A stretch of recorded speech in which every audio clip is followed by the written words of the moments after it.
More than a minister, I'd like to introduce Mr. Beqaj as a friend.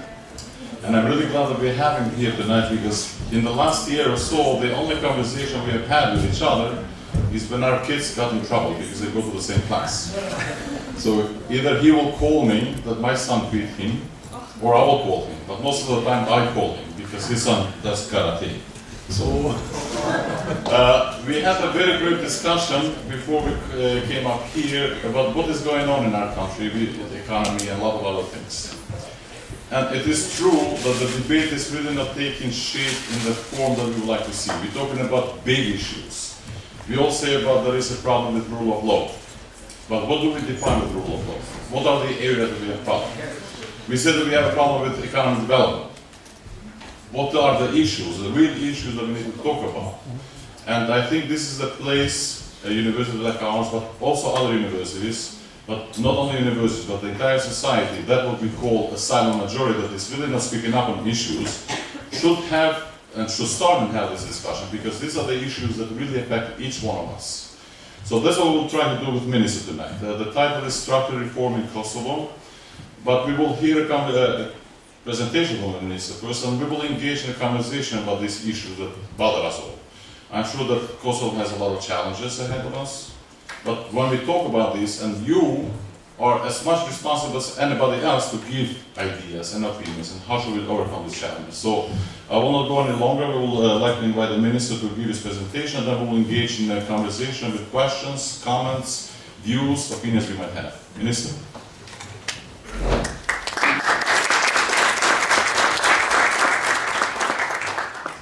Thank you, dear. It's really a pleasure for me being here today with you, where I'm currently coming and speaking as minister, but my background and my wish is to speak more professionally tonight with all of you, because for a very long time I'm teaching at university, and I hold the background of being an academician for quite a long time, trying to bring into reality things which are between theoretical approach, things which are reflected and mirrored in the economy, and things which are mirrored in the policy creation. So basically, this is what I'm going to bring tonight, a kind of composition of all positions, because my ex career was started as a professor, as an assistant of university for several years, and teaching international business, doing afterwards engaged in business for several years, where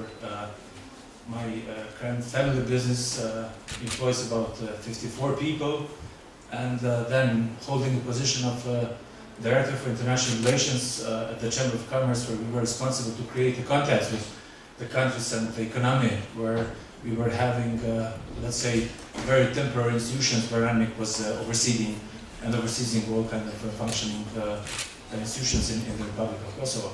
Ending as a president of Kosovo Chamber of Commerce, and for 5 years I dealt on a daily basis with economic problems. This was the most valuable part of my life. The part which I could, time by time during the meetings, trying to control myself and to check myself and about the theory which I have learned, how this functions in practical manner, how this is reflected into the business life, because it's a slight difference when you only speak from the policy creation point of view, and from the theoretical approach, which is excellent basis for starting to deal with the real problems, but not really something which ensures full and let's say full coverage of the issues once you are dealing with economic.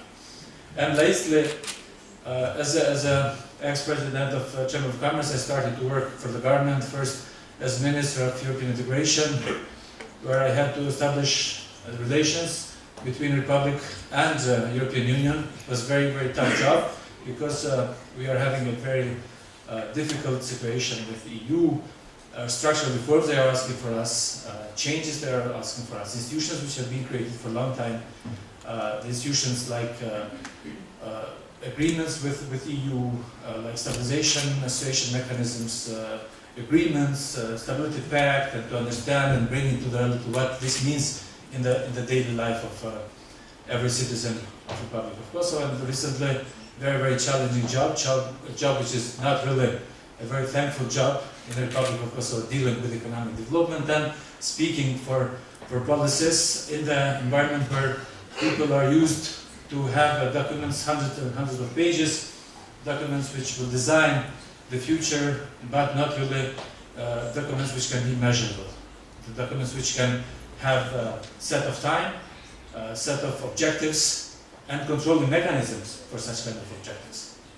So I found myself very challenged when I got this position, and I said, okay, the experience of the business will let me understand what the business thinks. The academician background tells me how theory works, and to complete the whole picture of development needs to participate in the policy creation of the country. So that is where we are now. That is where I consider myself challenged at the current position. Speaking for the economic development became a very modern topic, especially in societies which really do not go deep into the challenges and do not go deep into the policies and economic issues. So I was some days ago flying from Istanbul to Vienna, and I was reading an article in airport in Istanbul how people take a courage speaking of the economic policies without really reading it. And I wrote an article which I'm still considering to publish it.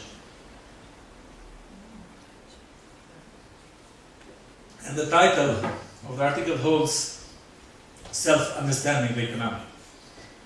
And I'm amazed with all those people who are speaking about that without having a chance of talking and working and making decisions on the daily basis, because it's a huge difference when you are only learning, speaking, and making decisions which are not going to tackle you, but overall people in the country. So it's huge responsibility. We are, as a government, interested to put in place, according to our regulations and the highest legislative documents like Constitution, a market economy which requires a huge structural reforms. Reforms which needs to take into consideration changing every single institution. It's not a changing with administrative acts. It's changing attitudes of the people, because the easiest way is to change acts with a decision of the government, but it's very important to change attitudes. So we are determined for the market economy, which involves a hell of structural reforms, which, according to IMF division, one could say that there are fiscal structural reforms and real structural reforms. And the fiscal structural reforms have the duty to make sure that the country is on the safe path toward the macroeconomic stability, which IMF takes care of and some other institutions take care of. And this involves all reform in the banking sector, in the fiscal sector, all institutions at the level of the central government and the local government and everybody. So it's a duty which has been taken care.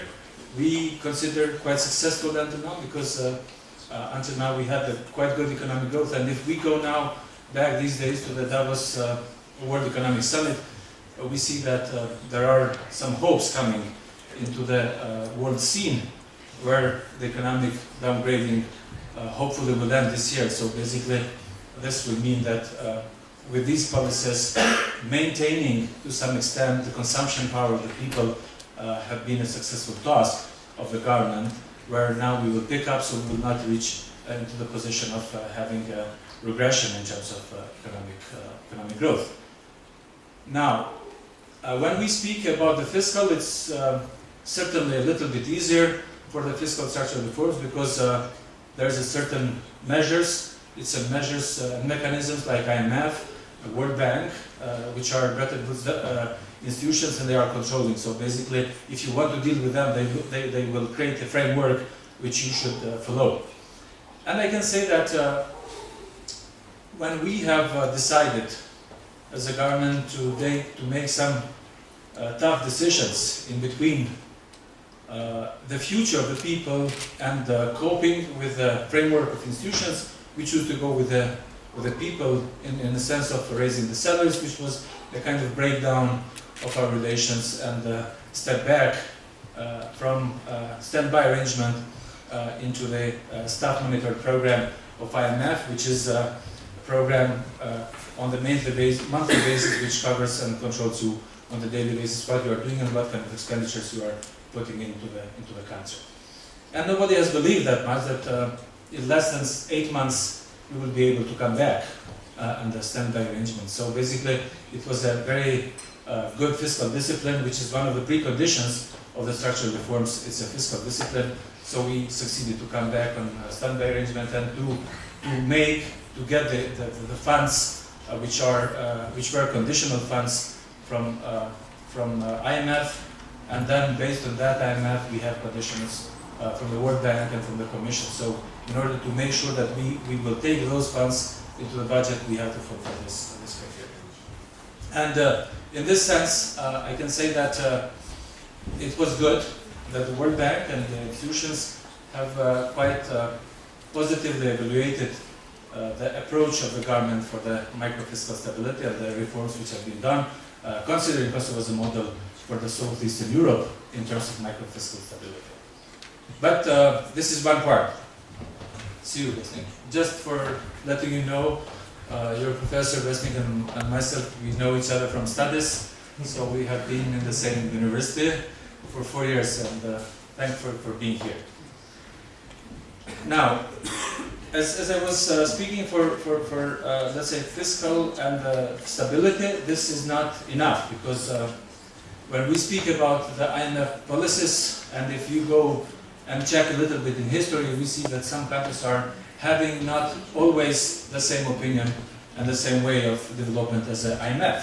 Because IMF, at the final date, at the final momentum, they look for stability, which means they are not that much taking care about the development, they are not taking care that much of economic growth. They take care that you have money and you do not overspend with that money. So that is the basic, let's say, attitude of IMF, which we have to a little bit to challenge as well, because at the end of the day, it's like you say to your parents or to your family, you have 300 euros, so you should not spend more than 300 euros and do not enter in any risk. And my attitude towards students is that all those students who are afraid of entering into credits and into debts, they are almost not going to take a challenge for development and for raising. So it's a matter of taking risk. So there we wanted to take some risk with regard to the IMF, and it paid off.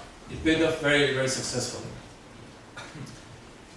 This is institutionally easier part, because you can control, but the structural reforms which involve the real sector are a little bit harder, a little bit requires a change of attitudes of the people who are working in the public institutions. And the sectors which have been into the public and the socially owned companies are quite difficult to cope with the market economy, and the attitudes are to close the market, attitudes are to make a kind of barriers which are not allowed in the market economy.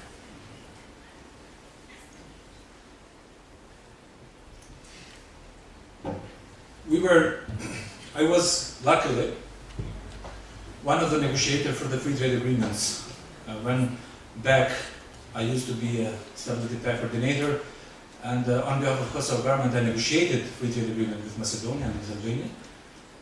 And we had tough decision, because it was a decision between the future consumer interest or the interest of the country and some lobbying which is coming from companies. They didn't want to face that situation, because once the market is deregulated, the market is liberalized, then it means that simply you can have more competition on board. And we had to decide not as it has been expected from some businesses, because they would rather live in the predictable business environment when they see that no one is coming new in the market, and they can play a little bit with quality and with the price and with the things. So we said, okay, we go this path. And we were accused at that point that we are recreating Yugoslavia. Because in ex-Yugoslavia we had a kind of unit and economic bloc based on which it has been created the economy of whole Yugoslavia. The difference is huge, and we try to explain this. The difference is that if you go a little bit in theory now, and you see the background of regionalism, there are two kinds of regionalisms in the economy. It's regionalism with a political background and with economic background. And the regionalism which has happened with a political background did not really succeed in the world. So we have now the way how the world is thinking in the economy and the successful economies. And we have Soviet Union as example of such kind of political, let's say, regionalism, which was a kind of guard, which was a kind of going and pioneering in the process of making bloc as much as big as possible. And the same thing was with ex-Yugoslavia, because it was a political coverage for going down into the economy. Creation of trade blocs, which is why we have decided to enter, is completely different, because this kind of regionalism is based on the economic background, which is based on the arguments why it has been and how it has been created European Union back in 50s, late 50s, as a successful exercise to get out of the economic crisis and out of the world restructuring activities which have happened. So the difference is in the regionalism with a political background, countries do not have identity, while in the regionalism with economic background, countries they have identity. And the difference is huge, because there you can play now with their interest. So this is the decision which we had to take, either to make sure that our economy cope with the competition locally, nationally and internationally, or we create a basis of closed economy which is going to protect our economy, and based on that protection we will pay higher prices as a consumers. So that was the decision why we decided to go that path. And then a lot of other institutions have been created to foster this one. Now, we have chosen the way to go toward European Union integration, and there is a need for structural reforms as a precondition of behavior in the European Union market economy. One could discuss about the model of the economy in the countries. Because today, if you look into the world literature, you see that there are a lot of people who are advocating globalization, economic integration, and a lot of forces which are against this. About those who are giving ultra-globalization activities. If you look into the books, you see that the globalization is coming in three levels, where the role of persons is becoming as a third level of globalization very, very, very important.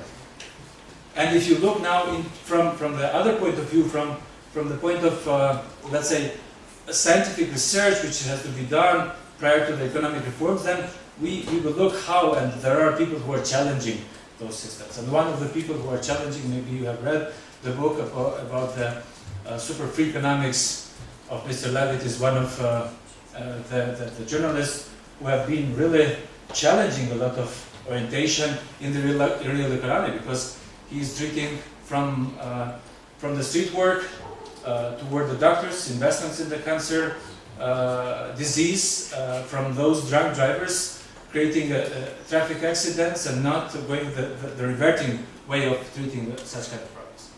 So we have, in these days, we have models which is saying, okay, this American democracy, American globalism is pushing us, and this was creator of the crisis in the world. And we have those who are looking toward China and looking toward the model of economic growth in China, and sometimes they are taking good things from the China model and trying to challenge good things or things in the American way of, or let's say Western orientation for the market economy. There are pros and cons again, but nobody was looking that much in the environmental side of China program, in the employment side, in about the social economic cohesion side of such kind of program, because in China there is no kind of democracy when you say we don't want to have this complex to be built or this town to be built. It's just to remove the people and build the new capacities, and they don't care that much. So it's a price. It means what we treat with the whole this kind of restructuring. I try to give a little bit more global to come into the reality what we are doing and why we have been interested in this way of and why we have chosen actually this way of doing this structural reforms.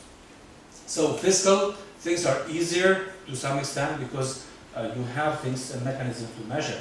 But real sector to be reformed is tough, especially reforming public sector, and in charge of which I'm now as a Minister of Economic Development, which covers telecommunication, mining sector, covers energy and public companies. So all trade makers in the country. And if we look at the public companies, so basically the public companies attitude was like in ex-Yugoslavia, our parents, they were using to say, I have a very good job, I go to work and I work nothing. So one challenge in that structural reform is to create responsibility in the workplace. And having that kind of responsibility, financial responsibility in front of the company, which is tough. The people who have been growing for years and years in one system is very tough to transform them into those who are service-oriented. And you see these days attitudes when we go for privatization of distribution, privatization of telecom, privatization of socially owned companies, which is a different story. The people have different attitudes. Someone will say, how you are going to privatize this, we have created by ourselves. We have introduced all energy and the years, and our health is invested in these companies. That's fine. All those people have been lucky that they have a chance to work. So in that case, if we speak about such kind of companies, we have to make sure that they do understand that the market economy and responsibility and the commitment to the company is not only by working, because that is your duty, but it's by contributing with whole your personality into the companies.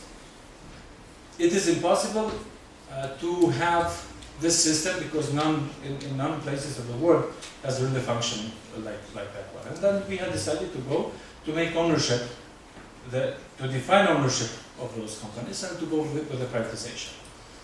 And with the privatization, we do think that the companies will have the owner, the companies will have means to invest and will introduce, let's say, the chain of responsibility in the company.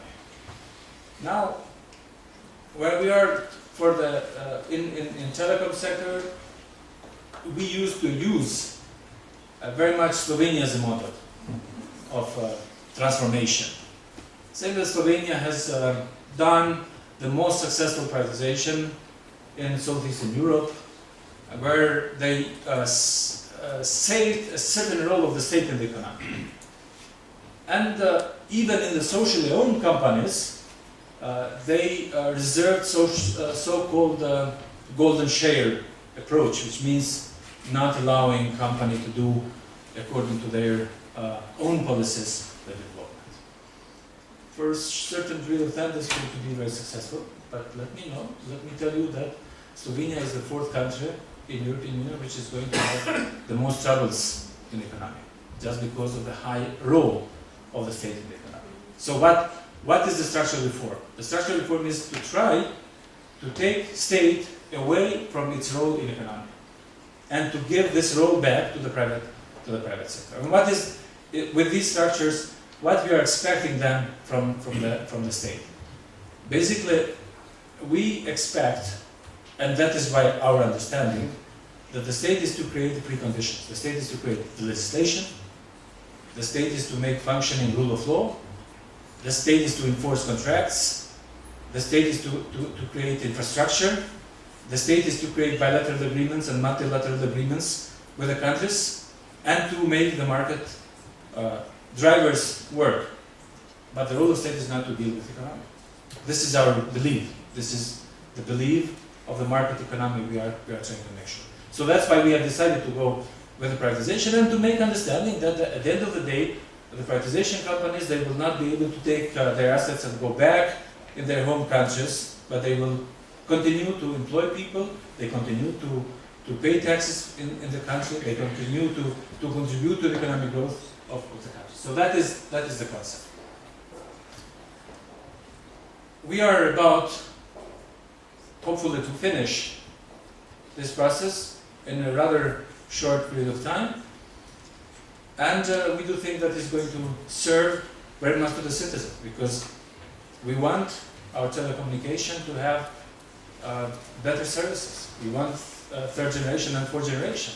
We want to have our competitive rates of roaming as other countries. We don't want to pay our citizens a huge amount of money when they go out, and so this is the reason behind such kind of decision. The other structural reform we are doing is in energy. Usually, countries which came out of Yugoslavia and socialist system, they used to have the bounded system of energy, which means generation, distribution, and transmission in one company. So it's a conglomerate of everything. And it was you have learned about the profit centers in organizational structure of the company. So basically, the idea is to go in that path, to have, let's say, to unbundle, and this is a precondition which has been given by Athens Treaty, where Kosovo is signatory of it. Athens Treaty requires to have one company for generation, one company for transmission, and one company for distribution and supply. Transmission is going to serve to the state purposes because it's a matter of intercommunication with the countries in the region.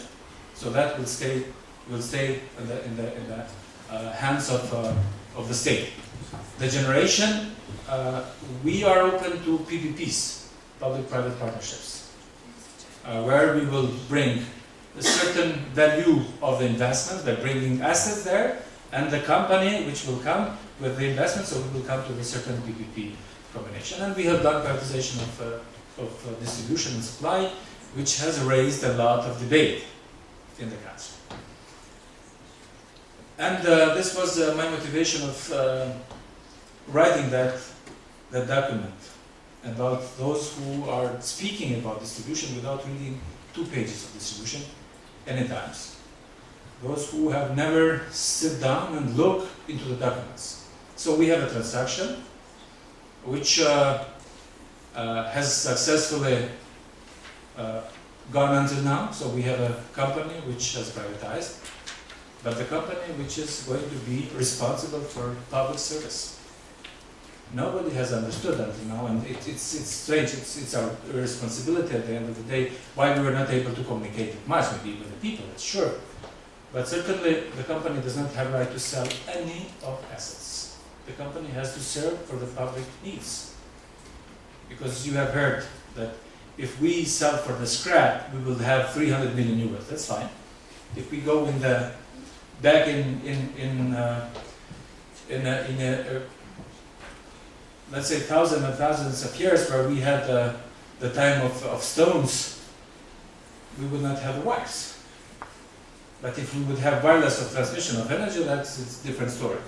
What I'm trying to say with this, that no chance that any company, distribution company, will function without having a network.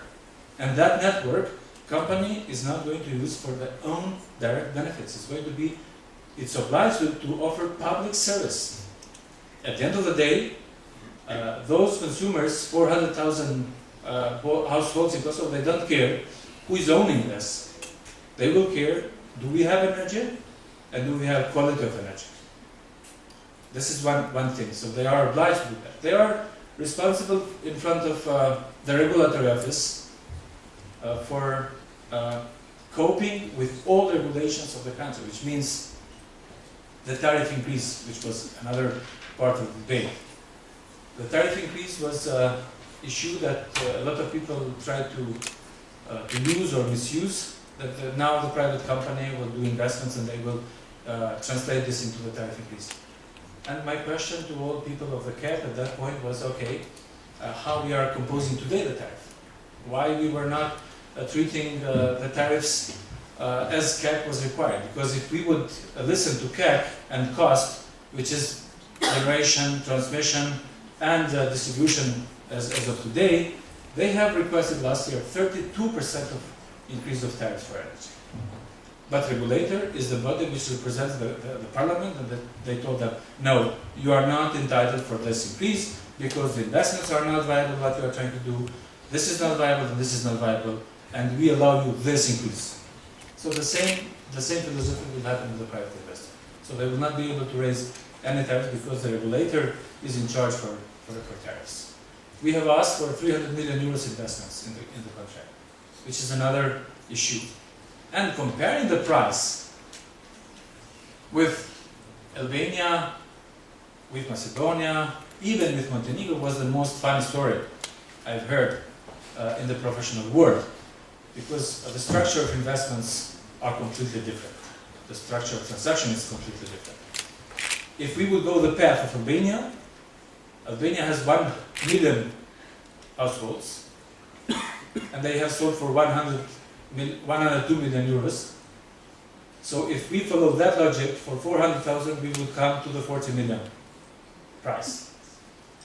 Albania has privatized 110 kV lines, which is the high tension, and we did not.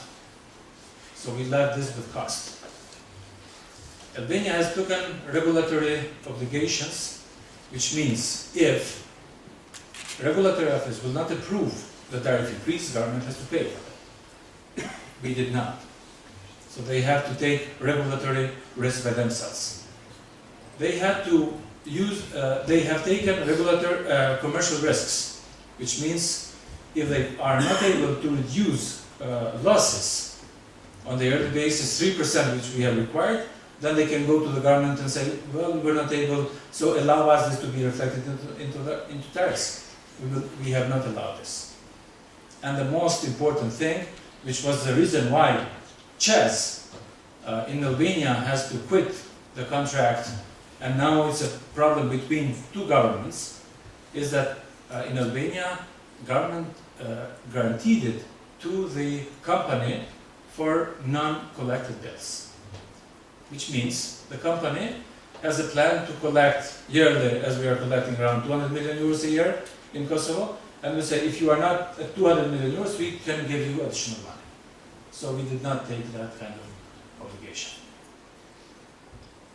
And we have put the clause into the contract, which was very, very important, that if the company do not cope with the terms of the contracts, the government has a right to take the company free of charge if it proves that he's not serving to the public interest. This is the reality comparing with Albania. This comparison can be done with Macedonia, because Macedonia has sold as well 110 kV lines, but has sold as well 42 megawatts of hydropower plants, which is not the case with us.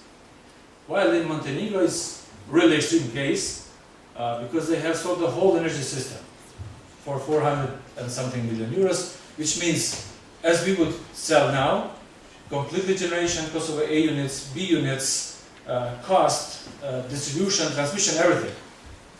So that is the story, and we do believe that we are the most advanced country in the region with regard to the reforms in the energy sector. The reform which we are trying to do in the mining sector is we are trying to be a little bit up to date with the technology in the world. We have adopted the strategy for the mining involvement, private sector in the mining activities, but as well these days in the parliament is being discussed. Last week was a public debate on the law on mines and minerals, where we are trying to broaden a little bit picture for any kind of investigations underground, which we did not have until now, because all data we have in the mining are data according to Russian system, which cannot be converted and transferred into the European system. So we do not have a data which can tell to the European companies these are the real data. Now, with this, we want to open possibilities, for example, for underground classification of coal. which was not until now the issue which was treated by the law. What does it mean? Use the coal not only for burning and transferring it to energy, but using coal for producing gas and gasoline at some point. But to give opportunities to the companies to do the research, to do let's say exploration into the site and coming with a job. This is the activity what we are doing in the mining sector, and we hope that this year we will be able to open sector for the private investments. And lastly, for the public companies. Fortunately, last year I have signed, personally, more than 130 million euros investments in the public companies in the Republic of Kosovo. Which means, starting from running water, management of the water supply, sewage system, water plants, and all kind of projects in the public companies. Only in Prizren, it was a tendency, actually none of the towns had the sewage system, just to let you know, in Kosovo. And this year it will start in Prizren, the investment of 22 million euros, treating the wastewater and turning into something which can be used, and not putting the wastewaters in the rivers. Only in these sectors we have succeeded to raise more than 60 million euros last year. And we will continue in this. But as I said, we want to put a benchmarks in the public companies. And you saw that the public companies were about to take the decisions about the bonuses. The salaries are very high. The people are not responsible. So we have to put this in order. We have to put this, that the public companies are using public money. The public money has to be, in a responsible way, to be expended. There we are now. This year will be the year of public companies, I can tell you, where we are producing regulations for starting from business trips to use of vehicles until standardization of and sealing in the payments of the high officials. This is tough. This is not a popular job, but we are determined to do because of the future, because we do think that by putting responsibility and by putting some preconditions for economic growth, we will contribute to that. And I will end in a note that economic development cannot be done it's not an act, it's not an administrative act. It is a process, and that process has to start from the scratch. Unfortunately, we have started from the scratch. We have started from nowhere, from legislation. It was a time where we had to adopt legislation. That time is paused for Kosovo. Time is now for implementation of the legislation and for putting responsibilities in the public sector. That's why I said it's tough sector, and sector which is very hard to be understood by all people in the opinion, but we are determined to do, because we do think that we are working for the good of our future generation. Once again, I thank you for giving me opportunity to be in front of you, and happy to take any question and any comment, good things, criticism, whatever, because through this we are trying to learn.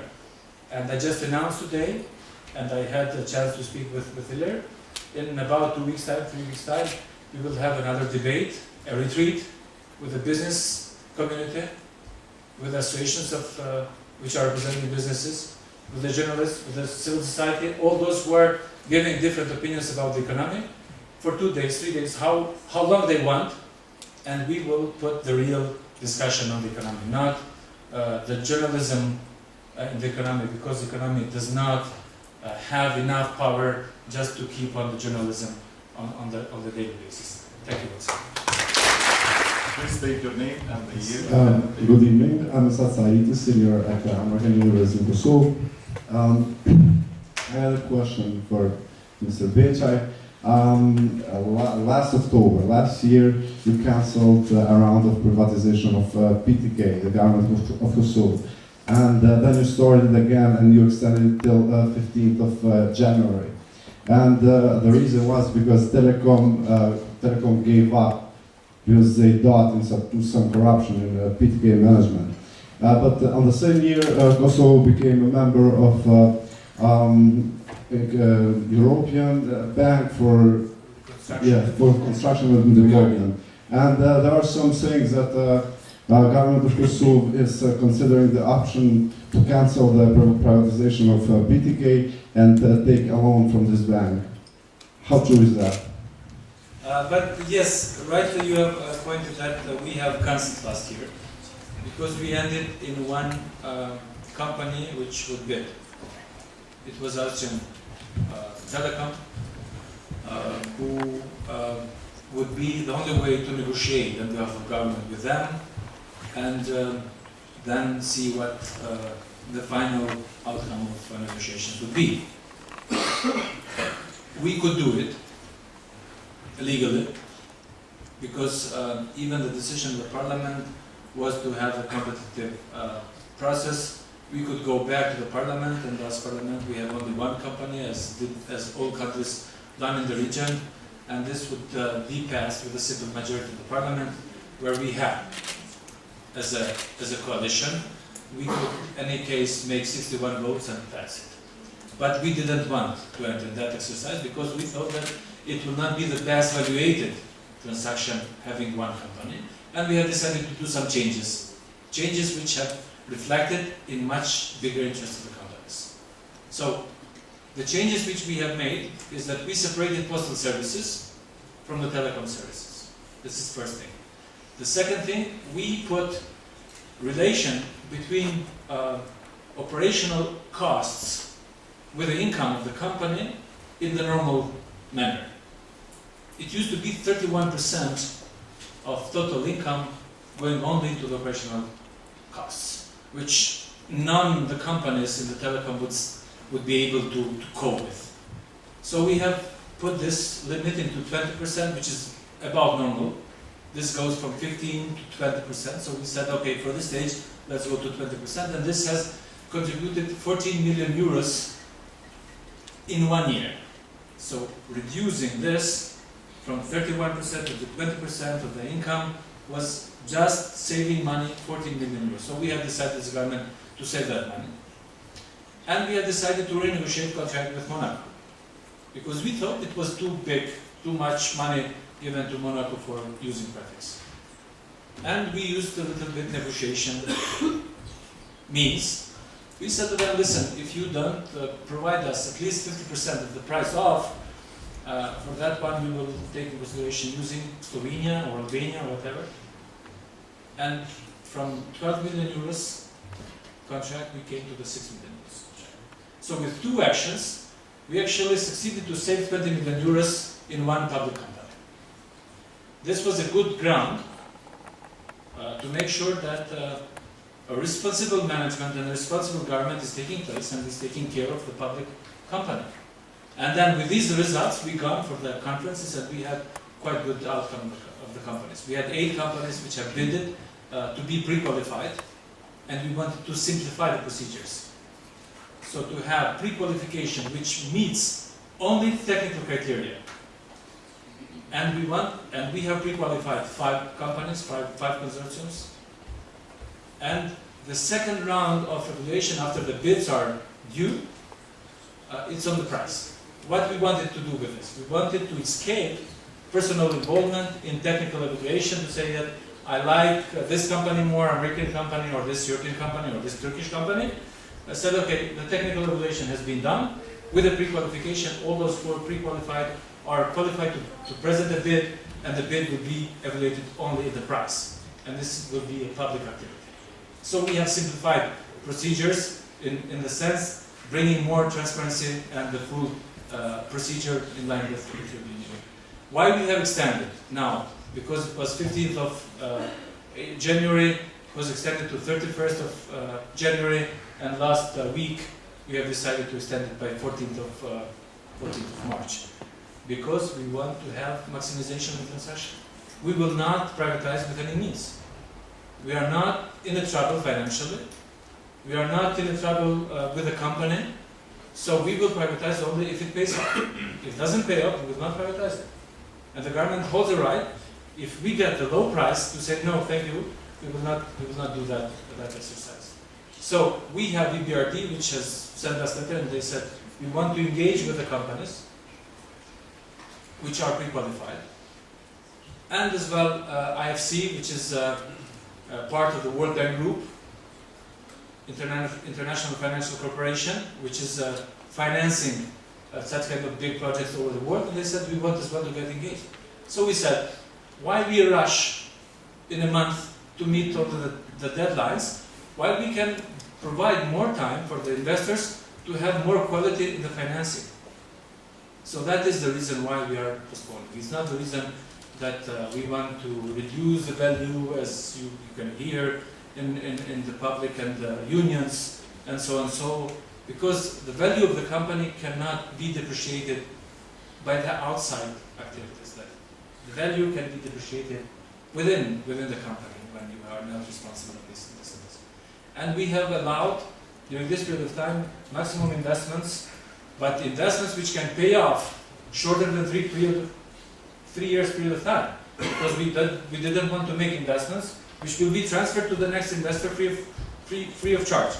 So that is the whole story behind the privatization of Tariff. Go in the back.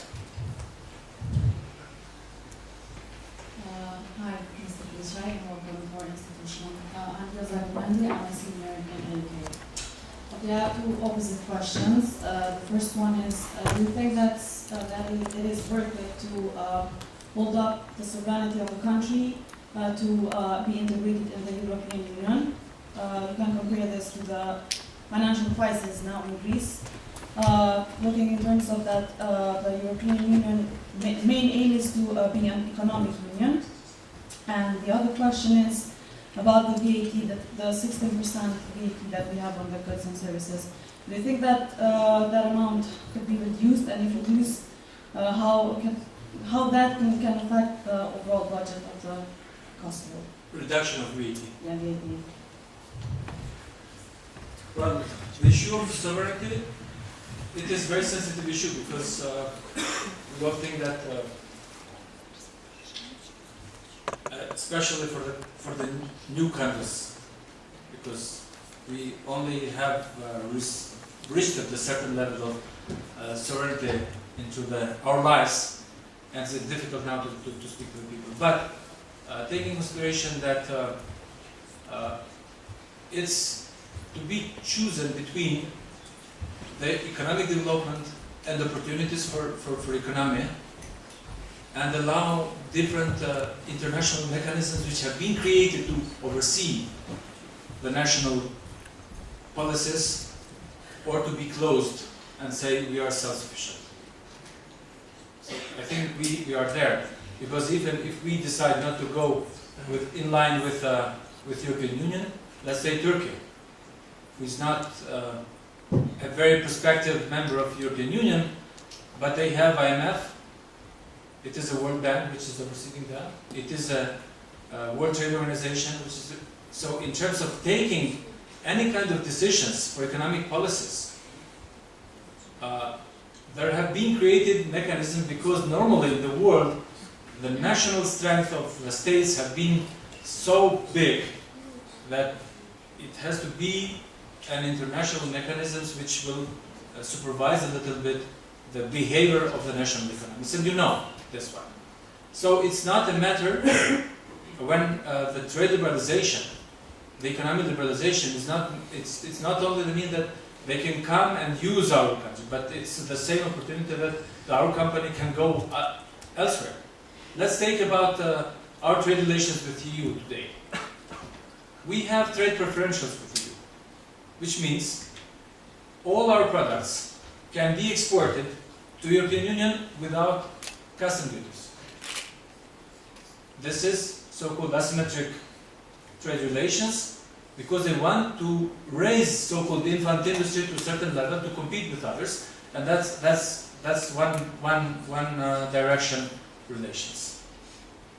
So it's a matter how you treat sovereignty. And if we look today, these days, the discussion between Cameron and Angela Merkel, who have completely opposite views into the future of European Union, and debates should UK go out or not, why they are going back to, if they is going to occur this one towards the people, because they will see what does it mean to be limited, what does it mean to be as economy limited within the borders, and to have their different mechanisms and different setups of this one. And trade blocks are being created not because of the strength, because of all kind of threats which are coming from the market. Let me just take an example. The Mercosur countries, Brazil and Argentina, they signed an agreement of free trade in 1962, the first one, which never functioned until 1990s. Do you know why? Because by that time they thought they are self-sufficient, they don't need this one. But when the Chinese goods were attacking on a daily basis, they said, wait a minute, put a break. We have to go back and to use this one and to liberalize the market, otherwise we will lose and we will be self-isolated. So that is the way. So sovereignty in terms of political, in terms of creating the policies, comes into the question only when you are integrated into something, but not liberalized. And I hope a difference between liberalization, integration, and globalization, it's clear in that sense. With regard to the VAT, we have a flat rate. We were planning for quite a long time to go in a double-tier VAT system, which might be quite positive. It's simpler at this stage, easier to manage, and we have the zero rate as well, by the way. We are not only on the 16% of the rate of VAT. And if we want to differentiate this, means that we should go for the, let's say, higher, the products of cosmetics or alcohol or whatever, to be much higher than this one. So that is optional to be done, but simply we wanted to keep a very competitive process of the VAT system in the region, and we are the most easy country and the most appealing country with regard to the taxes in the region. Okay, we go back to Moajir and then we go to Blina.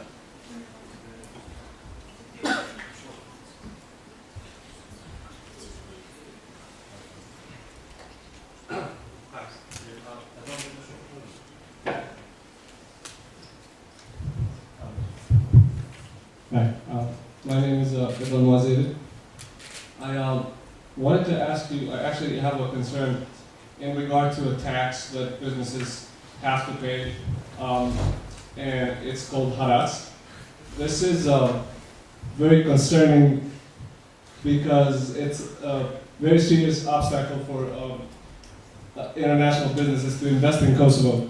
Do you think that it would be a good idea to somehow legalize Haras so that that money that's going, because one way or another, this money is either going to the same people, or if not, to go to the government so that governments could invest and get those people behind the bars with that amount of money, because it's the same amount of money that is being circulated in the market, and then there's no safety, and when there's no safety, there's no international investments. Thank you. I thank you very much, Mr. Moajiri. It's very important to tackle all these kind of bad behavior in the society. And it reminded me about 10 years ago when I visited US as a part of international visitor program, and the topic was the role of ethics in government and business, and was talking about disclosure. And among other institutions, I visited Center for Civic Education in LA. And when we were presented the programs, they were telling us that they are preparing citizens to be active citizens, responsible citizens, good citizens. And that program, I worked for at least 10 years in Kosovo as an NGO. Trained a lot of teachers, a lot of kids, translated a lot of books, how to engage and how to be a responsible citizen. I'm telling this because this is a matter of transformation of the people as well. It's not only transformation of the institutions. Everywhere. in the world you will see the people who have a tendency to misuse their positions. But there are rules, and there are behavior and good citizens, and active citizens, and responsible citizens who are taking care of controlling such kind of cases. Now, this is responsibility of the government for sure, to take care, to put the rule of law in place, and to put the people in jail, all those who have misused the public funds or are creating causes for such kind of conditions. But this cannot be never fighted without active participation of all people, because the corruption that Haraj has two sides. One is all those who create the conditions and barriers, and then you are supposed to give something to make sure that the road is open. Or the other way is that the companies and the people, they know that they did not fulfill criteria for something, and they offer. And the code, criminal code, which has been adopted in Kosovo, is putting the equal treatment now in this process. So basically, even the people who know and who have arguments and they do not cooperate with the institutions and responsible, let's say, judiciary system, they are in front of they will count responsible for such kind of activities. So definitely, the laws, rule of law, responsibilities are on one side, and nobody can take care for granted that people in Kosovo and there is no corruption and harassment and whatever. But I think responsibility lies as well with the people and with the citizens to report it. And I tell you one example. I used to be, as I said, president of Chamber of Commerce almost 6 years, and I was confronted with such kind of stories by companies coming and telling me, listen, I've been asked this month money on this. He said, can you put it in writing? No. Sorry, I cannot take things, actions, without having, and it happens in certain year, one who was enough courage, who had enough courage and said, it was in the cross border with Serbia near Julan. So it was a customer officer who has asked me he was building a house, so he needed some paintings for the house. And he said, I was asked by the custom officer for the paintings which I need to put in my house. I said, okay, can you put this in writing? Sure. He put in writing, and it was easy for me because I reported to the custom director, and he had no choice to respond. But let me tell that this is not an issue only for our country, because we are sometimes. I used to be advisor of Prime Minister in the first government of Kosovo, and we had investments. At that point, 500 million euros was told us that investments were done by the European Union into KEK. And as a young person, I said, okay, let me go and check for structure of investments into the company. And I was about to meet the director. I couldn't meet for 2 months. Imagine, advisor of Prime Minister, trying to meet director of company for 2 months, and it was not possible. It was a German guy who was, his name was Joe Trashler. Then what we have to do? We gone to Brussels, to Olaf, said, we have a sense that things are not in the right way there, so let's do something. And we have found it about 4.5 million euros transfer in Gibraltar in his private account from KEK. So basically, that exercise, it's because the criminals are working very well among this. What's happening today? Because Haraj definitely should be fighted in both sides. And I just wanted to let you know with a new term which is coming into our economy. It's green mafia, especially for energy. Because until now, it was worth it, work, all kind of narcotics or whatever. What is happening now in the world is all lobbying all over the world for renewable energy. Green mafia. What's happening there? I tell you a story. I have just approved today the targets for renewable energy, which is until 2020, we will allow to subsidize the government 10 megawatts of solar energy. And we have to pay feed-in tariffs. So the government has to pay, instead of paying 28 euros per megawatt, we are paying now, to pay at least 160 euros per megawatt of solar energy. And this can be translated for every single household, 30 euros on the monthly basis in the bill. So this is a modern way of getting this money, because the regional governments are pushed very hard to approve such kind of tariffs, because it's legal business at the end of the day. The government approves the tariffs, you do the business is paid by the citizens, you are fine with the environmentalists, you are fine with all lobbyists all around the world. So, I mean, the world is changing. The world is changing, and the whole economic order is changing. So basically we have to adapt according to that. Sorry for this discussion, but I just wanted to tell you what's going on and how things are moving in that sense, that quite frequently we are asked from our friends all over the world to do things which are not really in line with our goals. So we have to resist to that. Rina? Kinira Mehta, senior student. Okay.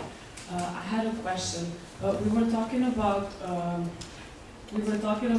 free trade policies that Kosovo has with other countries of EU. While some other economists think that countries should apply some protectionist policies in their country until their economy is actually ready to compete with Germany's economy, for example.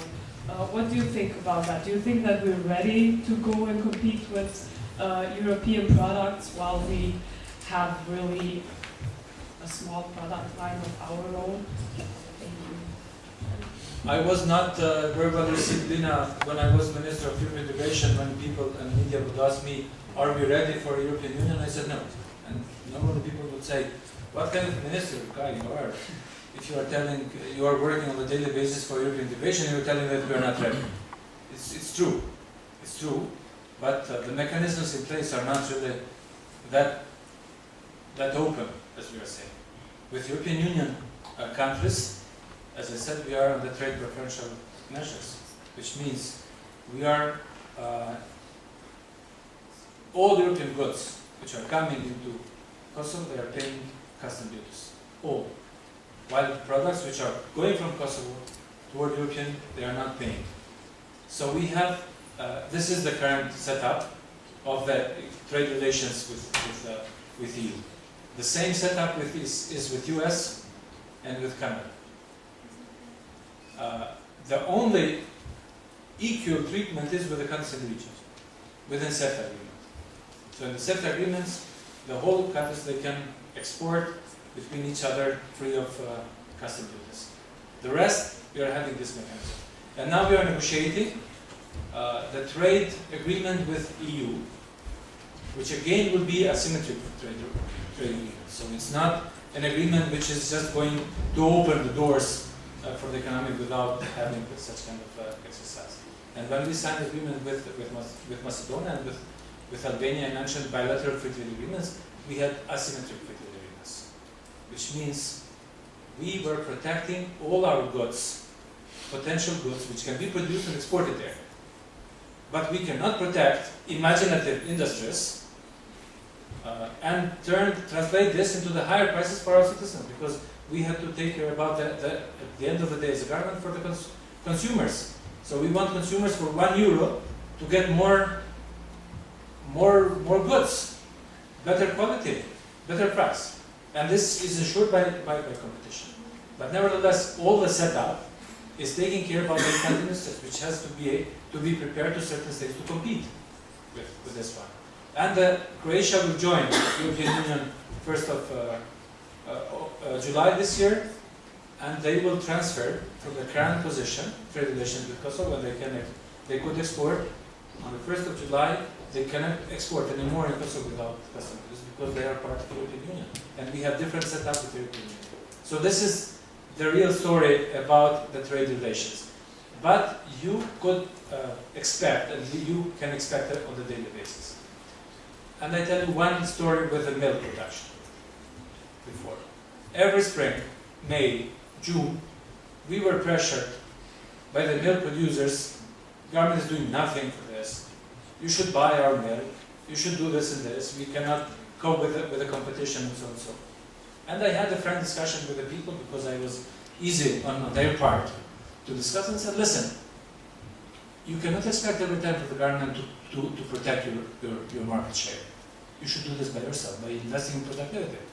And I tell my son, at that point was 5, he said, he does not know and understand what is Kosovo production, Slovenian production, Greek production, German production. Put on the table the tastes. And what tastes more, he will drink. And this is the reason I just mentioned the meeting I want to have with the economy, as a person who has a background in economics, to tell to them, listen, you should not expect every time when you have the market problems, the government acting by introducing measures of blocking the market, because this is, at the end of the day, against the citizens, the overall citizens. It is in profit for one company. You mentioned the solar energy, and you had a number that you said 160. What was that number? Rough number. Rough number. But what was it again? We are calling it feed-in tariffs Yeah, but what was the price? per megawatt. 160 euros. Euros. Okay, so it was euros. And that basically is that we're going to pay to buy more from solar. That's my understanding, right? Because of EU requirements, basically. Do you have another question? Or? Yeah. My follow-up. The main point that I want to ask you about is that it seems like we've got tremendous resources in Kosovo. We have a really unique location in Kosovo, and it seems that we have an opportunity as an economic development to develop as an energy sector, to develop the energy sector here as an energy export. In other words, to focus some government power on developing the energy sector here as a broader economic development tool. For example, in order to use more coal, we need to improve the rail system. Improving the rail system would have positive externalities. To ship coal around the region, for example. If we were to develop a broader capacity to develop energy or to produce energy, we could sell it around the region, and that would also generate some economic power. And so I'm wondering if not energy, what would be the current government's plan as a driver of economic development, or is there such an idea to focus on particular sectors to say this is how we could grow Kosovo and compete in the region? Because I think we have a comparative advantage in the region for energy. You heard about 2020 plan? Yeah, that's why I was asking about the solar. Which is adopted by the European Union, and we are obliged, according to the Athens Treaty, on the Energy Committee, to comply with that one. So we have to set a kind of targets, what we want and in which way we want to do this, to achieve this target. Obviously, maybe I should not say none, but some of the European Union countries will not be able to meet this as well. Because over plan.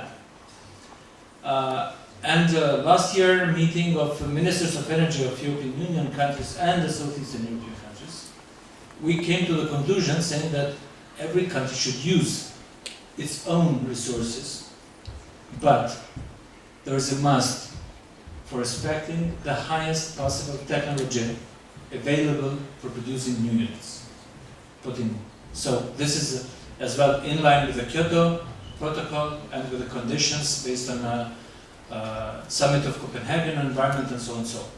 So we had a hell of problems convincing the World Bank, convincing the US government that they should support us in this exercise, because we are, as I said, producing energy per megawatt at maximum 28 euros per megawatt.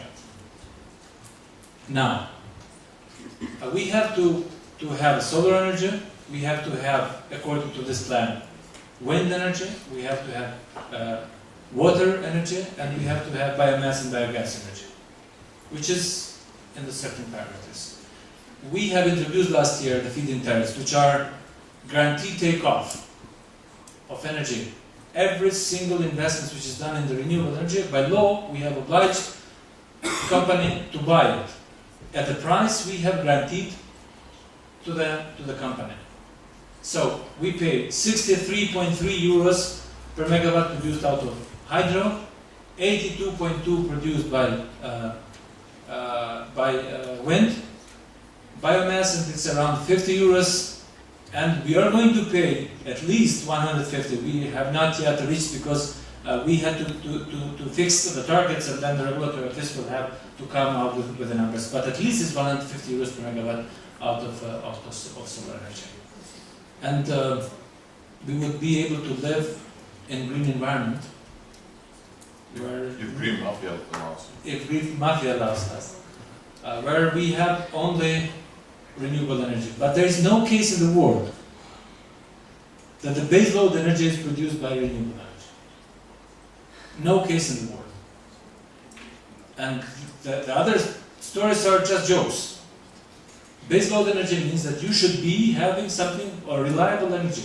Our strategy for energy is having three objectives: reliable energy, which means security of supply; affordable energy, which means citizens to be able to pay; and the energy which complies with the best environmental standards. So these are three objectives we have to involve in our policy. We don't believe that this government do not believe that we should be exported country for energy. Why? Because this costs too much. You know, it was planned for 2,000 megawatts. It was just a good cabinet discussion, which was not reflected into the macroeconomic figures.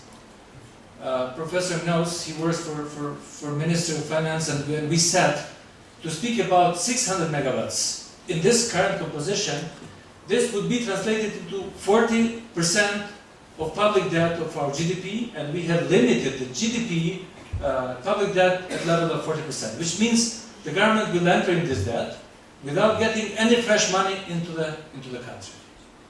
So we have to... No, if the government invests itself. No, because you have to give a guarantee to the World Bank. They are giving so-called partial risk guarantee, and partial risk guarantee is treated as a public debt, which has to go to the parliament, and the parliament has to approve with 2/3 of votes, but it will be reflected this one. So basically means that if we would go that path, we would not be able to borrow any money from any institution after this one. So we have to match figures. And imagine now if we say we should forget about the lignite, we should go with the renewable, how our citizens will pay. I mean, it's at least 5 times. Current bills should be bigger. And they are all speaking about externalities. That's fine. Because I met a professor from an institute in the US, and he wrote about books about the lignite and how the lignite is producing death, and so that's fine, perfect. I salute him in his research and in his book, but I said, Professor, sorry, this is not in reality. You should be grounded. Sorry. Why? I said, okay, tell me about externalities if we don't have energy. You're telling me how people are breathing CO2 and this is going to create a lung cancer and so. It's true. But imagine if we have lack of energy and the hospital does not have energy, economy does not have possibility to produce, and what is the marginal costs of the economy if we don't have energy? So I salute them, but I think why I mentioned at the very beginning comparison and composing those perspectives from the real world, from the theoretical approach, and those who are looking only in one segment. So that is really problematic. What we are trying to do from coal is that we want to use chemical industry with the law, because there are 70 different products can be used if we do different use of the coal. And this is what the current law is allowing to make explorations, and why using coal only to burn it, while we can use it underground gasification, turn to the gas, producing gasoline, which is now very, very popular in North America and Canada. So that is the orientation. Sectors which we think. We do think that the labor-intensive sectors for us are important at this stage. So food processing industry is one of the issues. We do think that IT is a big priority. SME sector is a big priority. And structural reforms means as well eliminating all kinds of barriers. And we have decided to deregulate the market, because when we were speaking about the Bansko ski economic plan, which was joked that much, we were people who experienced economy and said, okay, we don't want to produce hundreds of pages which no one will learn. But let's put, if this minister tells to us that this has to be achieved, this is the date, what is the figures? So we wanted to keep that level. And based on that, then coming and controlling it. So we do think that producing food, producing or using Kosovo as an outsourcing country for textile industry and for SME sector, which should be part of the bigger processes in European countries, that is what we are looking for. So we are looking to find the identity of the economy, because unfortunately we don't have it. Good evening. I'm Jan Bursari. I'm a senior at AOK. I just wanted to ask you your opinion about today's decision of PTK management to revoke the bonuses that was given to the employees of PTK. And I believe they will take them in 3 installments. In what? I think they will take these bonuses. Yes. The decision was very clear. I'm expecting to be executed that decision. That was brief.